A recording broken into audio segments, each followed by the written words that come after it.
The year is 1996, and Jill Valentine, Chris Redfield, and the Star's Alpha team have arrived at the Spencer Mansion to investigate a series of gruesome deaths. The year is 2002, and Jill Valentine, Chris Redfield, and the Star's Alpha team have arrived at the Spencer Mansion to investigate a series of gruesome deaths. When Capcom's Resident Evil was released for the PlayStation in 1996, it changed video games forever. A story of zombie horror, corporate secrets, and bioweapon engineering gone out of control, it not only laid the foundation of a mega franchise to come, it helped solidify what horror in modern video games could be. And while the original RE isn't the first survival horror game, it did coin and define the term. But even with its reputation for terrifying players, Shinji Mikami's game is filled with humor, both intentional and not. 6 years later, and Capcom would return to the Spencer Mansion with the Resident Evil remake in 2002,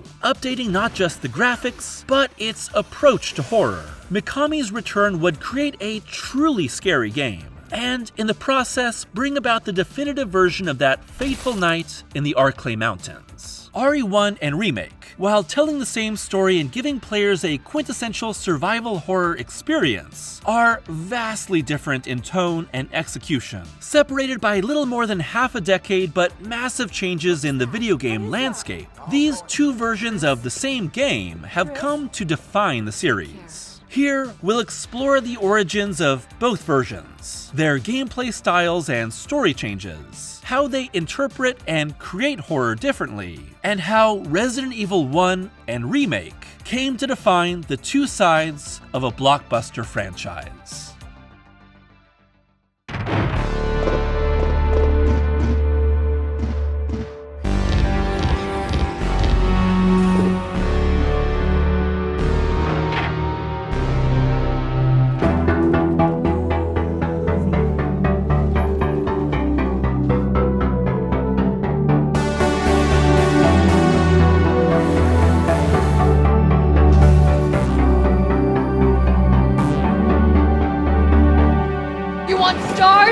I'll give you stars!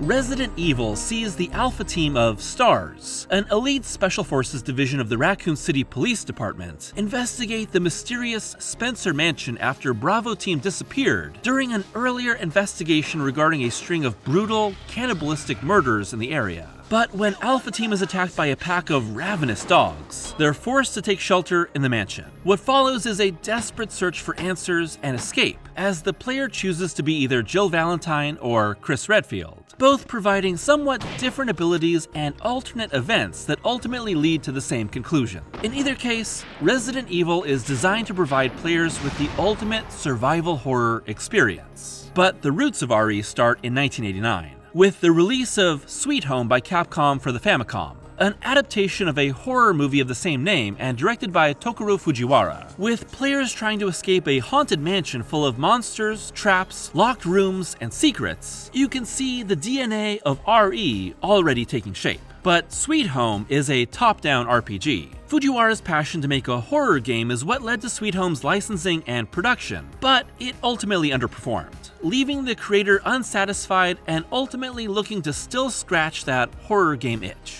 I think it turned out quite well, all things considered, Fujiwara later said. Capcom and Fujiwara would go on to make dozens more games in the early 90s, but none of them were horror, still limited by the 16 and 32-bit consoles of the time. It was the combination of Sony beginning development on the CD-ROM-based, 3D graphics-enabled system that would eventually come to be known as the PlayStation, and the arrival of a game designer named Shinji Mikami that would bring horror back to Capcom. At the start of development greenlighted by Fujiwara, Mikami envisioned the game to be a haunted house where players fought ghosts, but their lack of a corporeal nature meant that actually shooting them would be meaningless. And when considering what type of humanoid monster would work best, Mikami decided on zombies. Inspired by his love of George Romero's Trilogy of the Dead, Mikami was the sole developer for what would be known as Biohazard for the first 6 months of work, with the team eventually growing to 50 people in its later stages. Beyond Mikami as director and Fujiwara as producer, key roles in RE's development included designers Takahiro Aramitsu and Isao Oishi,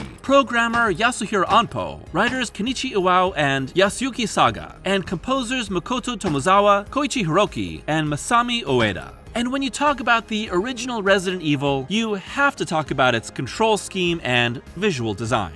Actually, I think it might be illegal to not discuss these aspects. Initially, Fujiwara envisioned the game as utilizing Sweet Home system, before Mikami and team briefly considered creating a first-person game, later made a reality in games like Survivor and the Ethan Winters stories. But creating a fully rendered 3D mansion in first person, at the detail level the designers wanted, was just not gonna happen with the PlayStation's processing power. Instead, they opted for pre-rendered backgrounds mixing with 3D character models. And thanks to the system's engine, the Spencer Mansion works as almost an early version of an open world, only that each room must be separately rendered, leading to those iconic, slow-opening door sequences that let the PlayStation spin up the next scenario. It also meant that each room is composed of a series of static shots that the character needs to navigate through, with enemies sometimes hiding just off-screen. The effect is that RE both limits its player's scope of vision and also creates iconic images that you're forced to sit in. It's why certain gameplay shots are burned into the collective consciousness of every RE fan. These moments are all experienced in the same ways at the same angle by generations of players. And the same goes for the remake, but more on that in a minute. The result was an environment that felt alive and detailed while operating within the limitations of the PlayStation. It also meant that the character had to move in a controlled and steady manner. And so here we have tank controls. Move your character through the room with the control pad, then stop and rotate. Stay planted and aim while a slow flesh eater gains on you. Tank controls are cemented in a time when modern 3D platforming and over-the-shoulder shooting hadn't even been created yet. But they're inseparable from how RE feels. Most importantly, they emphasize the game's approach to horror. RE's stiff, graceless controls imitate a horror cliché. You've all seen the movies where the zombie or killer or maybe just a really big rock is bearing down on someone and they just can't get out of the way. You want to scream at them as they uselessly unload their guns on the creature, when just moving a little right or left could save their lives. This is the shock and terror of the horror Final Girl brought to life and how difficult it can be to take down a zombie, even with all those years of STARS training. RE4 would bring much greater precision to players with over-the-shoulder cameras, but the tank controls remained in how players had to stand their ground to take a shot. That maintained a sense of tension even as the knee-shaking terror was removed. And when Capcom later remade RE2 and 3, their new ability to run and gun necessitated a different type of threat. Capcom's remake of the original in 2002 represents a massive leap forward in terms of tech capabilities and tone, but it was only 6 years after the original. Tank controls and fixed camera angles were on the way out, but they hadn't become totally passé, allowing the company to keep these elements in place. If the original game was remade again today, blasphemy I know, but not beyond possibility, Capcom would absolutely have to adopt the over-the-shoulder action-oriented style their new remakes have embraced. And the result is that the creaking, gothic tension of the original would probably need to be pushed in a new direction to stay scary but challenging. One zombie in a hall is not intimidating when you can dodge, duck, dip, dive, and dodge. As a survival horror game, RE revolves around a few key elements: conservation of supplies, a more vulnerable character, and the attempt to escape through exploration. Essentially, RE is a puzzle game. That's not just talking about the small puzzles that players solve to collect a new item, but how the entire mansion is essentially one giant puzzle. with players slowly unlocking more areas and figuring out which step should come next to uncover previously locked and hidden paths. Having ammo be scarce and enemies soak up multiple rounds before they die forces players to make a choice with their weapon usage. Even more nerve-wracking is the game's use of ink ribbons to save progress. Run out of ribbons? You run the risk of losing a ton of progress, making the threat of death or having to turn off the game even more nerve-wracking. Just 5 more minutes, Mom, I promise. This does, however, lose its intensity when played on modern consoles. Players don't need to worry about turning off the game anymore with every system featuring some sort of sleep mode. With the typewriter does come another hallmark of the series, the safe room. A brief respite from the horror in the only place where you're truly safe. Soft, comforting music kicks in, and the restocking of the item box lets you reload and reset for the horror to come. This is something that isn't really possible in most horror movies, although I did see a nod to it in the recent Deadstream. Great movie, and it lets the player get their nerves under control to fight back the horror. Still, the intensity of the game left a huge impression, even if it was broken up by, well, a bunch of silliness. Okay, when you're talking RE, you gotta talk about all these insane line readings. Cue the montage. Is that voice Enrico's? Enrico! The stars are doomed. Someone is a traitor. Double-crosser? What did he mean by that? Joseph! This is the ultimate life form. Tyrant! Stop it! Don't open that door! Go to hell. Jill will join you too. Jill, here's a lockpick. It might be handy if you, the master of unlocking, take it with you. No! Don't go! Wesker, you're pitiful. It's Forrest. Oh my God. Don't come this way! No! What is this? Wow. What a mansion! Hope this is not Chris's blood. Oh, Jill, this house is dangerous. There are terrible demons. Ouch! Okay, I'll try the door on the opposite side. What is it? Watch out! It's a monster! Let me take care of this. That's what I was going to say. Look at this. Jill, I found something.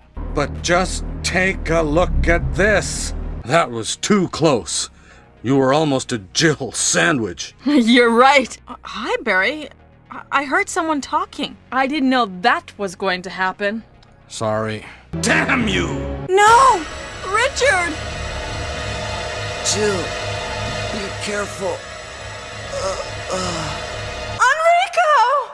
RE1, like many Japanese games of the time, was recorded in English with Japanese subtitles. And Mikami chose to keep the dialogue extremely simple so that the average player could understand what was being said even without subs. Add in the fact that Capcom didn't have a localization team, and that the voice actors didn't have time, budget, or even context for what they were saying, and you get some extreme stilted cheese. The characters of RE1 are simplified interpretations of American action archetypes, ready for battle and not even holding their guns correctly. This is not a game designed to create verisimilitude. It's about fighting for your life against crazy monsters. Add in some low-budget live-action scenes at RE1's beginning and end, and you have an even further disconnect from the game's attempts at immersion. You're scared of what could be around the corner 1 minute, and laughing at what you find the next. This helps form one pole of the Resident Evil series' tone and style.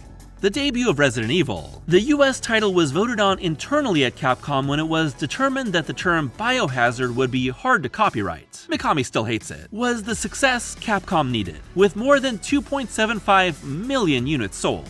Cue ports, re-releases, and a director's cut in September 1997 that added new features as an apology to fans for the delay of Resident Evil 2, selling an additional 2.33 million copies. There would be multiple versions of Mikami's original in the years to come, but what's most important is that the mega success of the game put sequels in immediate demand, leading to Resident Evil 2 in 1998, 3 in 1999, and Code Veronica in 2000. Alongside these entries was a cavalcade of survival horror games, and the time between 1996 and 2002 saw Clock Tower, Clock Tower 2, The Struggle Within, Corpse Party, White Day, A Labyrinth Named School, Am I Right Fellow Kids, Overblood, The Note, Hell Knight, Parasite Eve 2, Galarians, Blue Stinger, Silent Hill 2, Fatal Frame, The Thing, and Clock Tower 3. Whew. And that's just strictly survival horror, and not horror games in general that were spurred on by RE's genre-propelling success. Resident Evil, while still the banner franchise of the subgenre, needed something new to stay relevant in survival horror, and a new generation of consoles could either spell success or disaster. In 2001, Capcom signed an exclusivity deal with Nintendo to bring new Resident Evil solely to the GameCube. That meant that not only would brand new games like Resident Evil 0 and 4 hit Nintendo's new system first, but that Mikami had decided to remake his original game, with the creator returning to the role of director after serving as producer for its sequels, deciding on a major overhaul instead of simply updating the graphics. This time alongside producer Hiroyuki Kobayashi, designers Koji Kakai, Josuke Kaji, and Shigenori Nishikawa, programmer Hideaki Motozuka, and composer Shusaku Ochiyama. Mikami felt that the evolution of video games had left his original feeling dated, and the move to the GameCube gave him the chance to upgrade everything he saw as a flaw in the original, with each encounter remixed to keep loyal fans on their toes. Remake tells the story of that fateful night in the Spencer Mansion, but Mikami makes multiple key changes to how players progress through the location, where key items are placed, and how enemies are fought.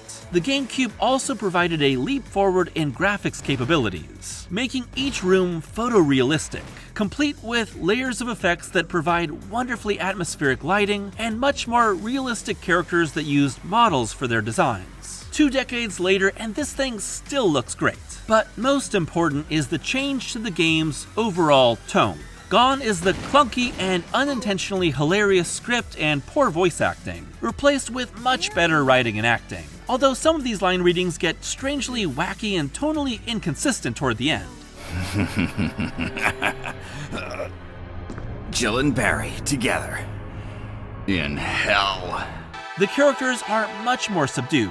They aren't the most deeply layered people here, but they feel more real. And of course, Jill Valentine is in this game. Vulnerable but capable, and only getting exponentially more badass as the game goes on. So that's always a positive. Chris is good too. The improved graphics make each zombie much more gruesome and terrifying. The new addition of the Crimson Head zombie, which is created when a flesh eater is killed but not decapitated or incinerated, isn't just a great first new scare for old players, but adds another layer of complexity to every encounter. This is a game that knows that you know what to expect, and then twists it. There's darkness and loss outlined by all those journal entries, even as some of these silly ones remain. Itchy, tasty. But nothing compares to the addition of Lisa Trevor, a brand new character that isn't just terrifying, but who adds greater tragedy to the entire game.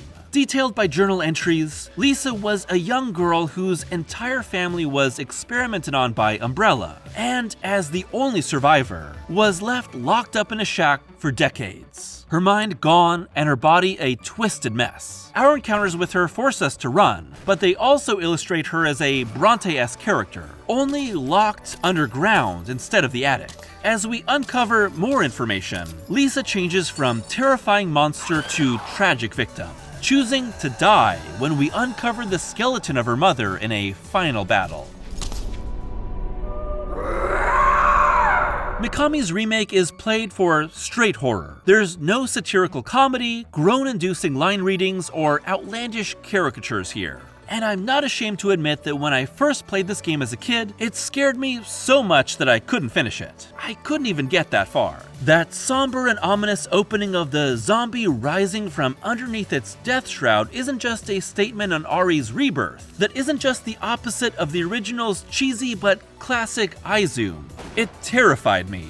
Once I met my first zombie, directly translating the original's iconic first encounter with more gore and fantastic atmosphere. It was game over for me and my Blockbuster rental. These days, Daddy don't get scared. While there are a few real jump scares, both versions of the dogs jumping through the window will make you flinch. The original and remake rely on tension most of all. This is the original RE's bread and butter when it comes to creating horror. Both the zombies and most of the other monsters don't move that fast, but are often way too close for comfort when you run into them. Having them bear down on you or just waiting for the next encounter naturally creates tension for the player. Where will the next monster be? Will I have enough ammo to take them out? A major part of what made this possible was the door loading screens throughout the game. Enter a new room, a black screen with a door, each unique to their location, would appear, getting closer and closer, then opening and pushing you through.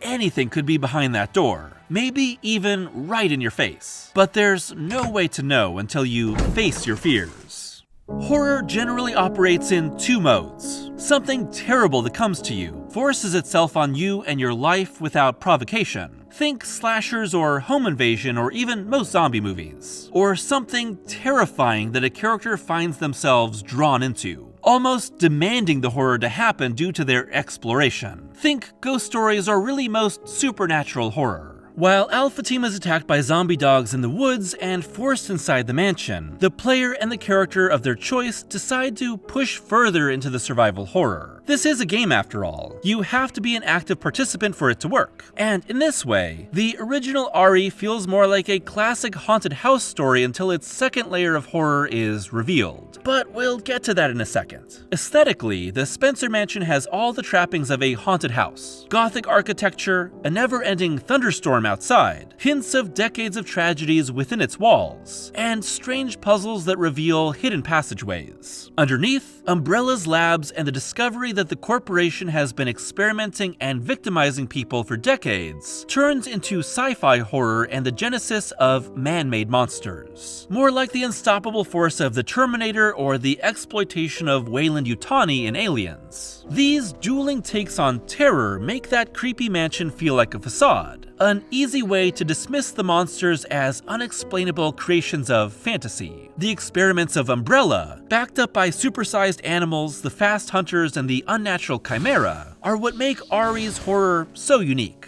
It's not so easily categorized in a specific subgenre, and in the end, points toward human greed and exploitation as the genesis. Don't move. George Romero's zombie films were, of course, a direct influence on RE, and really there would be no Resident Evil and no zombie horror at all if it wasn't for Romero creating the modern undead zombie with Night of the Living Dead, and then refining his ideas with Dawn of the Dead. But when you discuss the major horror influence of the original and remake, you have to consider Lucio Fulci's work. Fulci first started directing movies in Italy in 1959, but truly came to prominence with Zombie 2, an unofficial sequel to Dawn of the Dead, in 1979. Shortly after, Fulci would make City of the Living Dead, The Beyond, and The House by the Cemetery to form his Gates of Hell trilogy. And while Fulci made dozens more movies, these entries, which all featured zombies in some capacity, left a huge mark on horror thanks to their wild gore, strange tones, and borderline nonsensical plots. These all involve a group of people traveling to a mysterious location where something horrible has happened, and desperately trying to both survive and keep the evil that resides within from escaping and enveloping the world. Sounds familiar? The overrun island of Zombie 2, the gates of hell set to unleash the undead in City, the underground experimentation of House, and the cursed hotel of the Beyond can all be seen in the lurking evil of the Spencer Mansion. Add in Remake's bathtub zombie that directly lifts from an identical scene in The Beyond, and you have the purposeful influence of Fulci all over Mikami's game. This is the first layer of horror in RE, a game I feel that operates on two levels of horror, with exploration having one give way to the other. For much of the game, the mansion plays like a haunted house, just with zombies, traps, and giant deadly animals taking the place of ghosts. And through the different letters and documents we find, it's clear the mansion has a dark past. But as we literally go deeper into the mansion, we discover that all these monsters are the result of human experimentation, and the Spencer Mansion has always been a cover for the Umbrella Corporation's decades of viral research and creation of bioorganic weapons. With an outbreak of the zombie creating T-virus causing the mayhem we're now trapped in,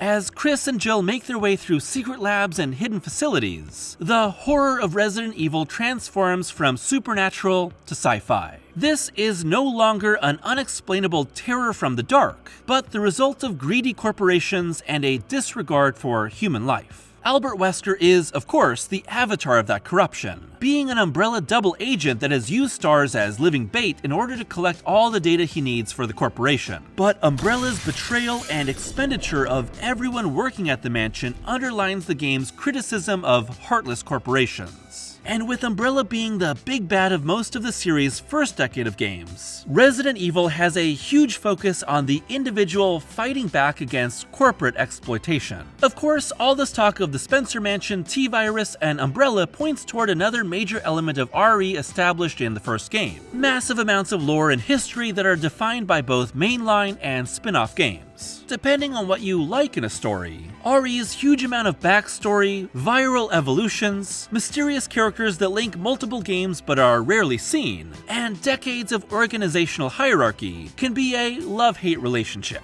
But I think these elements rarely get in the way of what the mainline games are trying to do. Like in the case of all these letters and emails, they're world building that helps the player understand what they've walked into, but aren't necessary to understand the story and its scares. If the original game planted the seeds for the wacky and strange elements that would be intentionally embraced in entries like RE4, 5, and 8, then the remake is all about showing just how terrifying this series could be. It's classical meets sci-fi horror intent on making you afraid to turn that corner, and finds its true successor in the Texas Chainsaw slasher horror of 7. These are the two poles that Resident Evil moves between. And while a game doesn't need to solely embrace one over the other to succeed, and some of the series' best games find a perfect balance between the two, they have come to fully define what the franchise means to fans. But there is a difference in how players respond to this horror.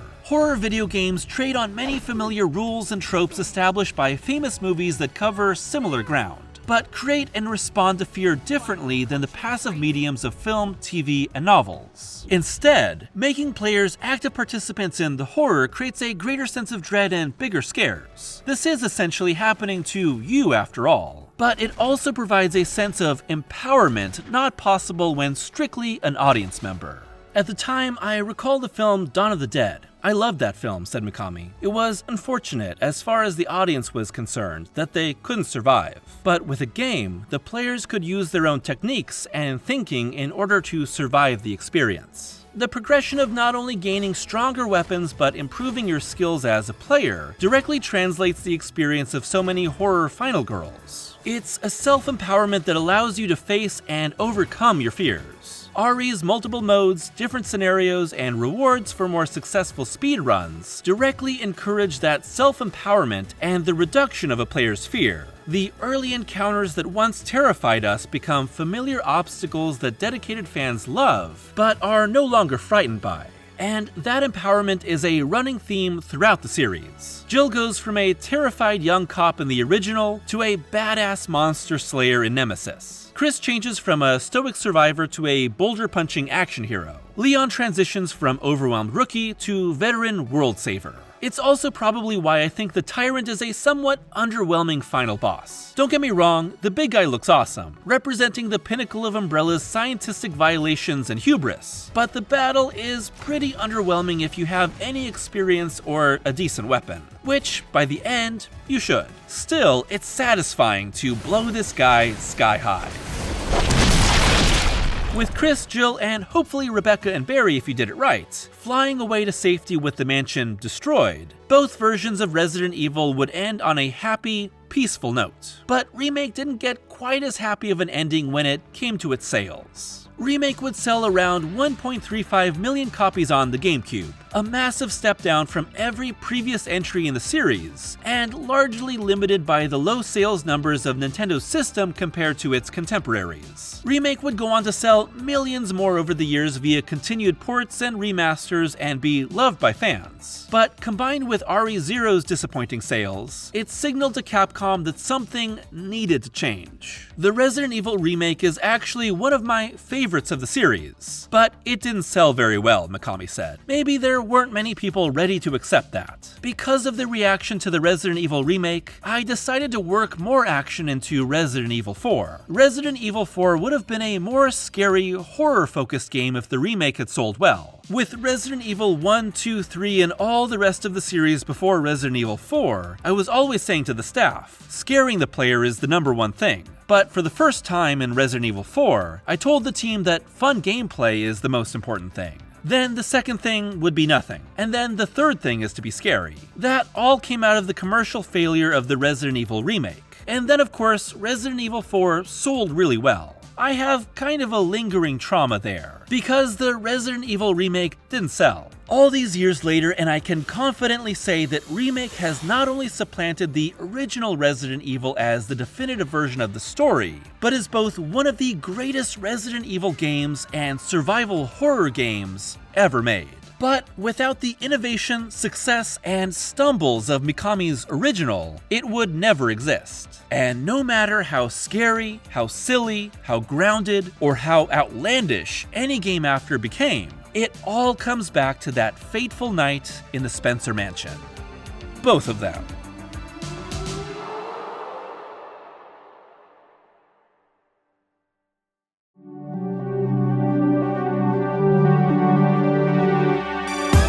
Thanks for watching today's video, and happy Residecember Evil, everyone. This is the first video of our full month of Resident Evil videos, covering all aspects of a franchise I truly love. And to kick things off, I figured there would be no better place to start than the original Resident Evil and its remake. And while I had thought about doing separate videos for RE1 and Remake, I thought it would be more interesting to cover them both and compare and contrast them, as well as dig into the origins of this franchise overall. So while I know there have been many videos on the original Resident Evil and its remake, I hope that you enjoyed this look, and that you're looking forward to Residecember Evil overall. Like I said in the video, the remake scared the hell out of me when I was a kid, and I still have very vivid memories of those first times booting up my GameCube and being absolutely terrified right from the start. While I love horror movies and horror video games these days, I was kind of a scaredy cat when I was young, which is probably where my fascination with the genre comes from. I think the video games are super unique in being able to more fully immerse yourself into horror, making you way more scared than even the scariest movie could do, and also allowing you to actively conquer that fear. And I think that is a major through line for the entire RE series, both in its scariest games and its silliest. And while I don't like to say that things have aged, because everything is a product of its time and should be seen as such, the original Resident Evil is definitely of its time. But I do feel that the remake is a total classic, almost timeless. And of course, tank controls are something that immediately sets the game in the past. I think it is still a fantastic game that anyone with an interest in survival horror, horror video games, or Resident Evil absolutely has to play. It's a fantastic game, and I had a lot of fun revisiting it and the original for this video. A big portion of the history of Resident Evil and the behind-the-scenes production is thanks to the book Itchy Tasty, an unofficial history of Resident Evil by Alex Anil. So please go check that out, because it is a fascinating look into not just the original RE, but the first decade of Resident Evil. I highly recommend it for anyone who's a fan of the franchise. Also, a large portion of the music used in this video is by Mono Memory, a fantastic artist who does a lot of different work, including sampling and remixing of classic Resident Evil tracks. He does fantastic work, and I've loved putting a lot of that music into Residecember Evil, and I've really just been a fan for a long time. So please go check out Mono Memory's Bandcamp, which I've put in the links and description below. I'd love to hear what your thoughts are on the original RE and Remake, as well as your favorite games of the franchise. As always, a huge thank you to my patrons for their continued support, and if you'd like to be a patron, it's only $1 a month for early access to every video and exclusive Patreon-only reviews. And there will be an entire month of Patreon exclusives for Residecember Evil. So I hope that you're looking forward to the rest of the month, because we've got a ton of great videos coming your way. So until next time, I hope that you're taking care of yourselves and trying not to become a Jill sandwich. Happy Residecember Evil.